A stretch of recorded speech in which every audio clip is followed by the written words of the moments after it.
This is the video for sections 5.3 and 5.4. This is about the sum and difference identities for sine and cosine. These are some different identities that we haven't talked about yet. When we say sum or difference, that means we're taking the sum or difference of two angles. For example, cosine of angle A plus B or cosine of angle A minus B. This is the sum of the two angles. This is the difference of the two angles. Here's what these identities are. The cosine of A plus B is cosine of A times the cosine of B minus the sine of A times the sine of B. For the cosine of A minus B, it's exactly the same as this, only the sign changes in between the two terms. We have cosine of A times cosine of B plus sine of A times sine of B. The way to remember these two is that for the cosine sum and difference, you have the two cosines and the two sines, and if this is a positive, then this is a negative, and vice versa. Then for the sum and differences for sine, this one works a little bit differently. For the sine of A plus B, we have the sine of A times the cosine of B plus the cosine of A times the sine of B. And for the sine of A minus B, we have the sine of A times the cosine of B minus the cosine of A times the sine of B. You can see the difference between these two formulas. The sine formulas mix up the sines and cosines. So these two terms always have the different angles, but the plus and minus between the two terms are the same. If there's a plus here, there's a plus here. If there's a minus here, there's a minus here. One of the most important things to get out of this is that cosine of A plus B, you can see from this identity up here, is not anything like the cosine of A plus the cosine of B. So the cosine of A plus B does not equal the cosine of A plus the cosine of B. Let's see how we use these identities to verify other identities. A couple of units back, we had some cofunction identities. One of them was that the cosine of 90 degrees minus theta is equal to the sine of theta. We can verify this using the difference identity for cosine. What we're going to do is think of this 90 degrees as our A in the identity up there, and the theta as the B. So we've got the A minus B here, and then we just have the B here. We're going to go back to our difference identity for cosine. I'm going to rewrite it, and then we can just plug in the appropriate angles. So in place of the A, we're going to put in 90 degrees. In place of the B, we're going to put in theta. This would be cosine of 90 degrees times cosine of theta plus sine of 90 degrees times sine of theta. And our identity is that that turns out to be the same as the sine of theta.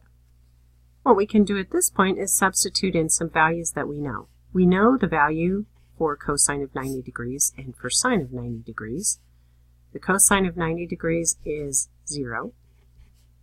So we're just substituting that in. And the sine of 90 degrees is 1. Here we have 0 times this, so this whole term goes away. And then here we have 1 times sine of theta, so that's just sine of theta. And now we verified our identity. Let's do another one like this. This time we have something that involves tangent. We don't have a sum or difference identity for tangent, so we're going to have to use another identity first, and that is a quotient identity. We can split this into sine over cosine. We just have to keep the angle the same. Going back to our strategies for verifying identities, this would be strategy number 3, where we're using the quotient identity to rewrite this. All we have to do when we do this is keep the angle exactly the same as it was here. That would make this sine of pi over 2 minus x over cosine of pi over 2 minus x.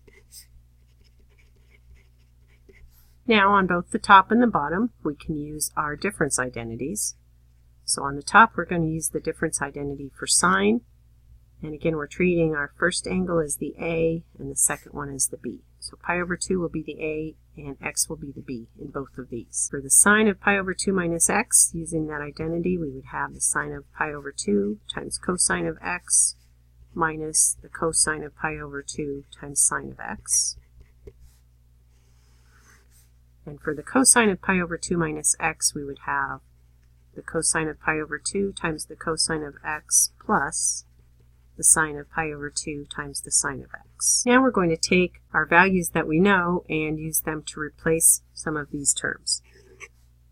The sine of pi over 2 is equal to 1. The cosine of pi over 2 is equal to 0. So we can replace those four with their actual values.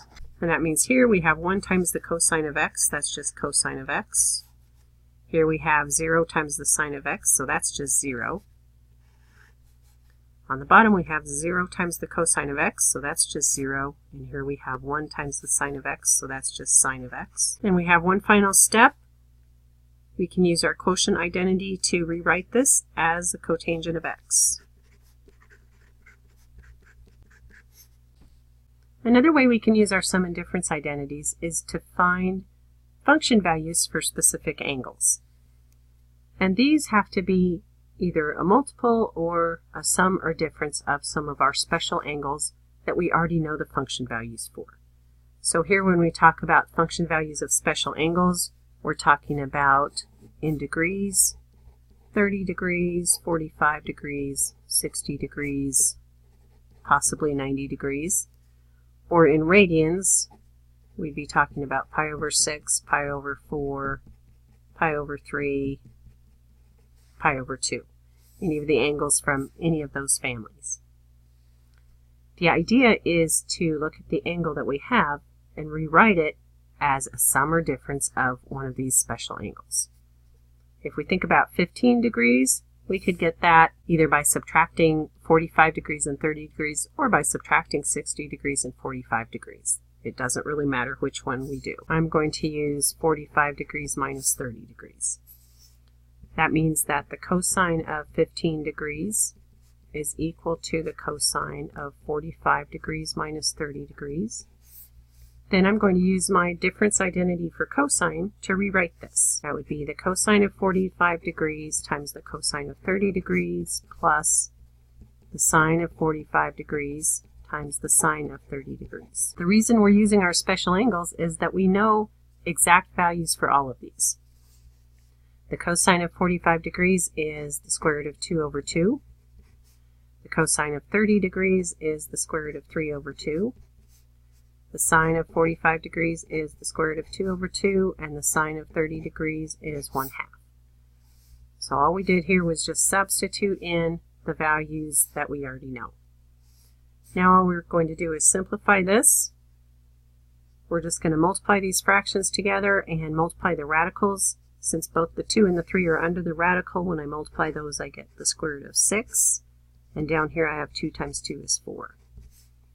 Here I've got the square root of 2 times 1, so that's the square root of 2, and then my denominator is 4.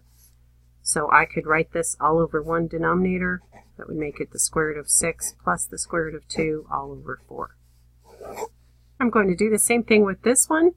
Now this one is in radians, so I have to think of my special angles in radians. I want to think how I can write 5 pi over 12 as a sum or difference of something so that I get a denominator other than 12. I want my denominator to be a 6, a 4, a 3, or a 2.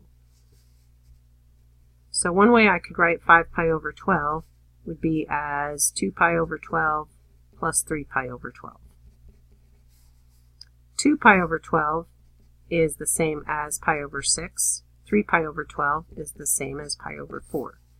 Now I have this written as the sum of two angles that are special angles. That means that the cosine of 5 pi over 12 is the same as the cosine of pi over 6 plus pi over 4. And then I can use my sum identity for cosine. That would give me cosine of pi over 6 times the cosine of pi over 4 minus the sine of pi over 6 times the sine of pi over 4. Now I'm going to substitute in the values that I know for each one of these. The cosine of pi over 6 is the square root of 3 over 2. The cosine of pi over 4 is the square root of 2 over 2. The sine of pi over 6 is 1/2, and the sine of pi over 4 is the square root of 2 over 2. Again, I'm just going to multiply my fractions and multiply these values underneath the radical. That gives me the square root of 6 over 4 from the first one, and the square root of 2 over 4 from the second one. then I'm going to write both of these all over one denominator. So I have the square root of 6 minus the square root of 2 over 4 for my answer. This time I have the sine of 75 degrees. I want to think about 75 degrees and how I could write it as a sum or difference of two of my special angles. One thing I can think of right away is that 75 is the same as 30 plus 45. That means I can write the sine of 75 degrees as the sine of 30 degrees plus 45 degrees. Then I'm going to use my sum identity for sine. That means I have the sine of 30 degrees times the cosine of 45 degrees plus the cosine of 30 degrees times the sine of 45 degrees. Then I'm going to substitute in the values that I know. The sine of 30 degrees is 1/2. The cosine of 45 degrees is the square root of 2 over 2.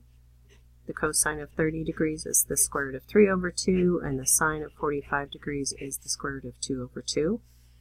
I'm going to multiply all this out. That gives me the square root of 2 over 4 plus the square root of 6 over 4. If I write all of that over one denominator, I have the square root of 2 plus the square root of 6 all over 4. If you compare this to the answer we had up here, it's actually exactly the same answer. This answer up here was for the cosine of 15 degrees. If you notice what we just did, we had two angles that were complementary. 75 plus 15 is equal to 90, and we have the cofunctions. So actually we could have gotten this just from the answer that we had up here if we would have thought of using the cofunctions. Here's a little bit different type of problem.